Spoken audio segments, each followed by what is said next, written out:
শকুনির চক্রান্তে পঞ্চপাণ্ডব পাশা খেলায় হেরে গেল। দুর্যোধন দুঃশাসন কাঁধে ছিলেন। দুঃশাসন দ্রৌপদীর প্রচন্ড অহংকার, তাড়াতাড়ি বস্ত্র হরণ করে দাও।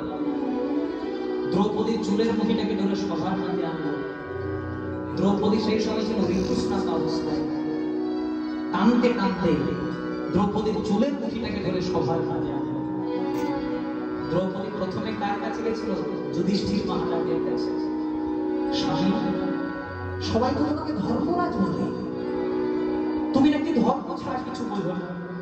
তাহলে এই রাজসভায় একটা অবলা নারীর এত বড় সম্মান হরণ করা হচ্ছে, তুমি চুপ করে থাকবে? এত বড় অধর্ম হচ্ছে, তুমি চুপ করে থাকবে? সেদিন যুধিষ্ঠির মহারাজ নিজেই হেরে গেছে বলে মাথাটাকে নিচু করে দাঁড়িয়েছিল।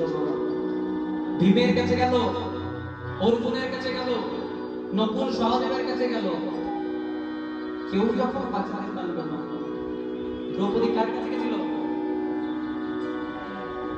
প্রথমে কৃষ্ণের কাছে যায়নি, প্রথমে গেছিল দাদু ভীষ্মের কাছে। দাদু ভীষ্মের কাছে গিয়ে বলছে, দাদু শুনেছি নাকি তুমি সৎ, শুনেছি নাকি তুমি চরিত্রবান, শুনেছি নাকি তুমি অধর্ম সহ্য করতে পারো না। আমি তোমার কুলের কুলবধূ, এই রাজসভায় আমার কি অপরাধ বলো? আমার বস্ত্রগুলো টেনে খুলে ফেলা হচ্ছে। আমি নিরপরাধ, আমি অসহায়, আমি নিপীড়িত। আমাকে রক্ষা করো না বলো, আমি রক্ষা করো। সেখানে দ্রোণাচার্য ছিল, কৃপাচার্য ছিল, ধৃতরাষ্ট্র ছিল। দ্রৌপদী কারোর কাছে যায়নি, তোমাকে ছিল ভীষ্মের কাছে। কারণ জানতো যদি আমাকে কেউ বাঁচাতে পারে তাহলে আমার দাদু ভীষ্ম বাঁচবে। দাদু, দাদু আমি তো তোমার কুলের কুলবধূ, আমার যদি সম্মান হরণ করা হয় সেটা তোমার কুলের সম্মান। রক্ষা করো না, আমার রক্ষা করো। তসতস করে দ্রৌপদীর চোখের জলটা ভীষ্মের পায়ে পড়েছিল বাবা। কিন্তু সেটাকে দেখে ভীষ্ম কি করেছিল? মাথাটাকে নত করে দিয়েছিল। মাথা নিচু করা মানে সারেন্ডার করা, মানে আমার কিছু করা মানে দুর্যোধনের বিচার আছে।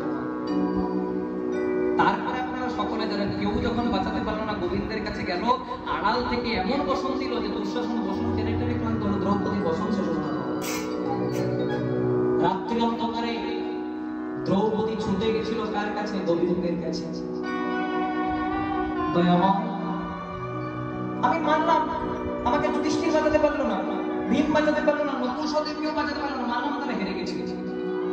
কিন্তু শুনেছি নাকি আমার দাদু ভীষ্ম এত বীর, এত চরিত্রবান, এত মর্যাদাবান, সে নাকি অন্যায় সহ্য করতে পারে না। তাহলে এই রাজসভাকে আমি এতবার ডাকলাম, কিন্তু দাদু কিছু বললো না কেন?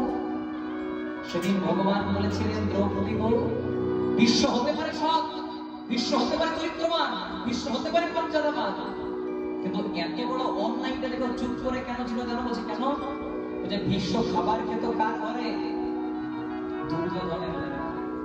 আর দুর্যোধনের অন্নটা ছিল পাপান্ন, মানে দুর্যোধনের পাপ করে টাকা পয়সা রোজগার করতো, তাতে বিশ্বকে খেতে দিত। তাই বিশ্বের শরীরে বৈষ্ণবত্ব ছিল, বিশ্বের অঙ্গে পাপ ছিল না, বিশ্বের অঙ্গে অধর্ম ছিল না। এত বড় জিনিসটা দেখে পরেও পাপের অন্নটা ছিল সেদিন একদিন চুপ করে দাঁড়িয়েছিল নির্বাক। তাই তো গদগদা মহাজন কলম দিলেন, ভক্ত যে দিন খাওয়াই আমায়